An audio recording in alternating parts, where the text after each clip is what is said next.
Nung si Kristo, siyempre nahirapan siya, di ba? Ang sabi niya pa rin, ang kalooban mo ang masunod. So, ibig sabihin, kailangan bilang mga tao, hindi ang kalooban natin na masusunod. Ang kalooban pa rin ng Diyos ang masunod sa buhay natin. Sabi natin kanina, grace is free, salvation is free. Sa lahat na tumatanggap sa pananampalataya sa Panginoon sa Kristo. Sa mga tao marunong mag-value, mapaghalaga sa ginawa ng Kristo. Pero kailangan meron tayong gawin. Ang kailangan natin maunawaan, yung God's will ay masunod pa rin sa buhay natin. Okay sana kung hindi ka mananampalataya, okay lang yun. Pero dahil ikaw ay mananampalataya na, dapat ang kalooban ng Diyos ang masunod sa atin. Kaya nga papasok yung salitang surrender. Pagsuko. Diba? Sa pulis, kapag sinabing itaasan yung kamay, sumuko ka, talaga itataas mo yung kamay mo. Kasi mababaril ka talaga. Ibig sabihin, ang pag-surrender ay ang pagsunod sa kalooban ng Panginoon.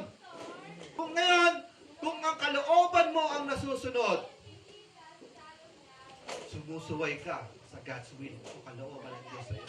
Hindi mo nababalyo o napapahalagan yung tinatawag na kaligtasan na natanggap mo. Amen?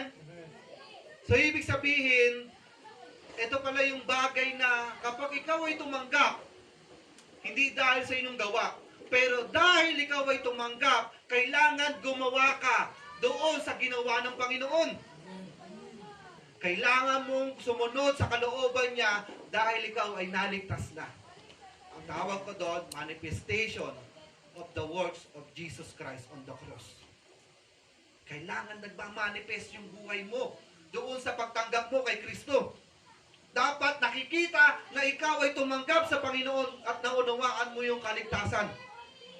Kailangan mong gumawa dahil ikaw ay ligtas na. Tapangan natin ng Panginoon. Living in holiness and purity. Kailangan mamuhay tayo ng may kabanalan at kalinisan. Hindi tayo banal. Tandaan niyo yan. Walang taong banal. Pero dahil namatay si Kristo, tinitignan tayo ng Panginoon hindi dahil sa ating kasalanan, dahil nanampalataya tayo doon sa banal. Ngayon, ang nakikita sa inyo ng Panginoon, hindi ang kasalanan, yung tinanggap na kabanalan mo sa Panginoon sa Kristo. Kaya nga, hindi ako nakikita ng Panginoon as Andrew. Nakikita ako ng Panginoon kasi tinanggap ako o tinanggap ko ang Panginoon sa Kristo. Kaya nakikita kang banal. Amen? Nakikita kang malinis. Subalit datapwat, bagamat, kailangan natin panatiliin itong katawan na ito na maging banal.